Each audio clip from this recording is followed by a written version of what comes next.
A girl went to a wealthy family's home to apply for a housekeeper position. Unfortunately, her skirt suddenly split open. To hide her embarrassment, she quickly took off her jacket and tied it around her waist. At that moment, the master of the house walked over and warmly greeted her. Seeing how modest Louisa was, the wealthy lady immediately offered her a high salary of $500 per month and hired her. Louisa's job was to provide personal care for the lady's son, Will, who had been paralyzed for a long time. Will's deliberate difficulty made Louisa realize that this job might not be as easy as she had imagined, but she had no choice but to accept it because her whole family depended on her income. Louisa's father was unemployed, her mother was a housewife, and her sister had a child out of wedlock but still wanted to attend college. The family burden fell on her shoulders. The next day, Louisa went to work and learned from the doctor that apart from supervising Will taking his medicine, she didn't need to do anything else. To earn her high salary, Louisa decided to take her only responsibility seriously. After mentally preparing herself, she finally gathered the courage to approach Will.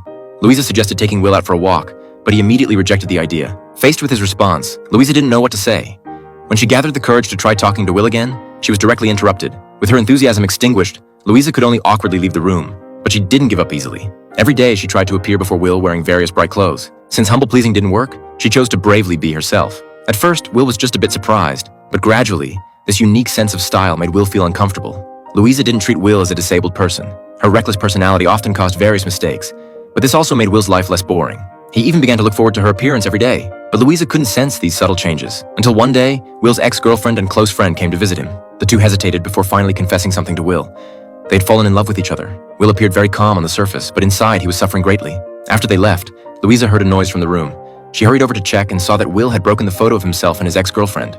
Being disabled, he couldn't even express anger freely, so how could he bring happiness to the woman he loved? After his injury, Will had cut off contact with his girlfriend because he didn't want his former love to see him in this condition. Louisa couldn't help but feel sympathy, but she could only vent to her boyfriend. However, her boyfriend clearly wasn't interested in her work and only thought about his cycling trip to Norway. So Louisa had to find her own solution. She pieced the broken frame back together, hoping to preserve that beautiful memory for Will. But this only made Will angrier. Louisa didn't understand why Will always kept people at a distance and armored himself with caustic words. Will surprisingly didn't argue back. Perhaps he realized the difficulties in Louisa's life. Will turned and left. From then on, Will's attitude changed. One day, he unexpectedly invited Louisa to watch a movie together. Several consecutive Hunger Games films captivated Louisa, while Will secretly observed her reactions from the side. When the end credits rolled, Louisa was still immersed in the movie world, unable to snap out of it. Louisa's reactions satisfied Will, and they began to discuss the plot. With a common topic, they became closer. Will's face began to shine with smiles again. With Louisa's companionship, he started to be willing to go outdoors. Everyone around was surprised by his change. Even the doctor said it had been a long time since he had seen Will smile so happily. Louisa felt a sense of achievement. But just when she was feeling confident about her job, Will developed a fever.